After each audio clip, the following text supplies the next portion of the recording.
Let me see those eyes. You are not a servant anymore. It is off to school with you. You are to become Geisha.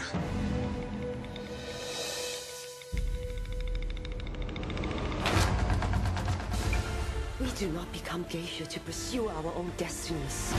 I want a life that is mine.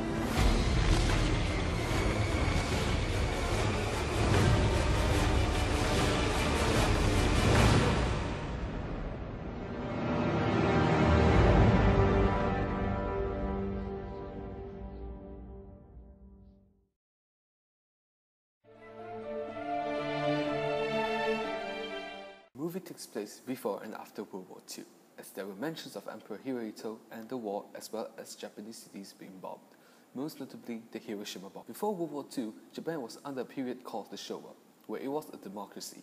In the movie, it was clear most of the elite men, as they are highly respected like doctors, chairmen, and war leaders, making them able to afford the entertainments of a geisha. After the end of the war, Japan was formally occupied by the Allied powers, changing back into a democracy, ending the emperor's reign. Japan's relations with the United States improved, as it was shown clearly with the increase of Americans in bars, in which Sayuri was called to win the heart of American in a business agreement. As for the religion, it can be seen in the movie that there is Buddhism. When she received coins from the chairman, she ran straight to the temple, where she then threw the coins into the offertory box as offerings. She then rang the bell and prayed to the god that one day she would become a geisha and be by the chairman's side. Now these acts are Buddhism acts in Japan, where they would pray. For the culture of this movie, it focuses on a period of Japan where mainly concerns on the entertainment part. Girls in these periods are usually sold off by the parents because they are too poor to serve as servants or act as a household maid. Some girls are trained to become entertainers, or in other words, geisha, where they spend years and years to go to school learning to become one. When they become geisha, geishas are usually dressed up with heavy makeup and kimonos of the highest fabric.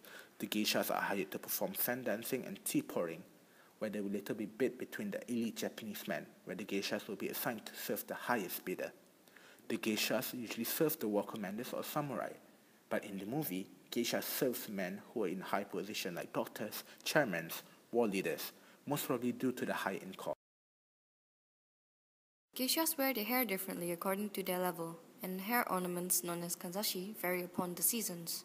Apprentices, known as maikos, have 5 different hairstyles, known as shikomi, mishidashi, waran shinobu, ofuku, and sako. As they go to geisha, they will start wearing wigs, known as yakoshimada and katsuyama. As a geisha, it is very important for them to make up their face.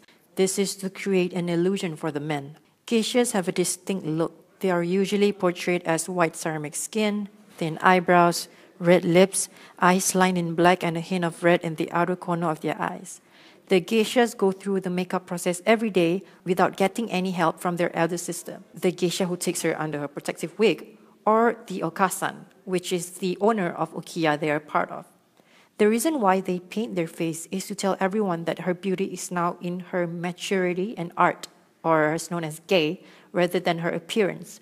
The makeup process usually takes 3 hours or less, as it gets very intricate because you have to follow the sequence. A wax or oil substance called bintsuke abura is used onto the skin by using a brush to help the white foundation sit on her skin better. The nape or komata, or the back of the neck, is the part of the body considered as an emphasis in Japanese eroticism. While all parts of her face is painted white, they will leave a W shape at the back of their neck unpainted to make it visible. The brows are painted in black with a touch of red. In the olden days, they will use charcoal to darken them, but as the years go by, they can draw their eyebrows by using a specific cosmetic product that they can get in the market. After that, they move on to painting their eyes with red and line them with black eyeliner. To finish off the lips, geishas will use a red flower extract that has been infused in water covered with crystallized sugar to give it luster. The kimono for geishas are worn in a special way.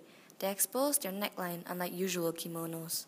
The style of kimonos changes from an innocent look for the maikos, which involves more red ribbons and longer fabrics, giving a more innocent look, to a more sensual and experienced look, which is the geisha, which has mostly white to show their level. In the movie, the architecture was mostly traditional Japanese architecture, Buildings were very close to each other. The roofs were slightly curved eaves and extended far beyond the walls. This is where Chiyo tried to run away, jumping from one roof to another. The walls weren't bricks, it was mostly sliding doors separating one room from another. The house was also packed and has a lot of floor. The front yard was also very small and only a gate is separating from the main road outside. In the movie, a rich Japanese house was also shown, where there was a huge garden with sakura trees all over the garden, with lakes and bridges to walk around. The house was similar in terms of the roof and walls, but bigger in size and higher in terms of ground level. For means of technology, there was a scene in the streets of Kyoto where Sayuri was taught to seduce men. A Japanese man can be seen pushing a cartwheel to transport objects, who then crashes with a bicycle. This makes it easier for them, instead of carrying the objects on his own. Nick, there was a scene where Sayuri gets on a car to go to the Baron's estate, as she was invited to a party by the Baron himself. Sayuri is then seen to get on a plane to go to Okinawa from Kyoto by Nobu and the chairman, to celebrate their success of the company's business. In both scenarios, Sayuri uses means of technology to travel from one place to another with ease.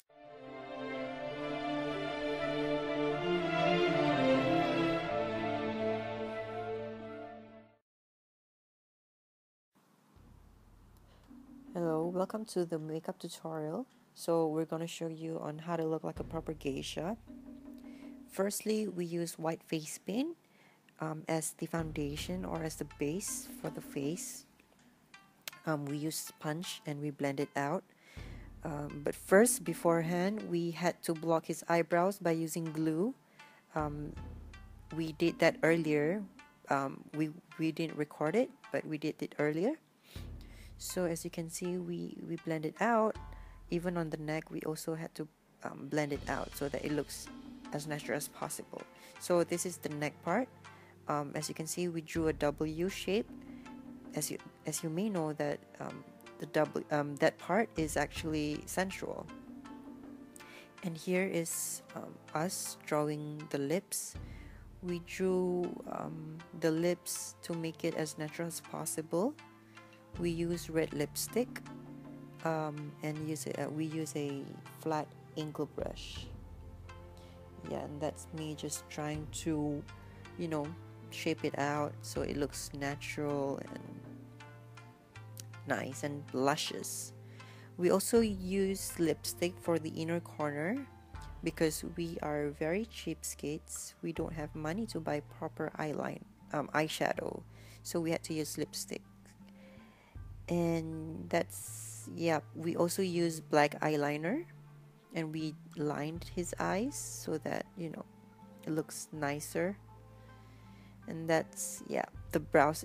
I did also the brows. So the idea is to draw the brows as thin as possible because in the meantime they don't really have thick eyebrows. And this is the end product. Here's a 180-degree view of the whole makeup look. It may not look as good as the geisha, but it's alright.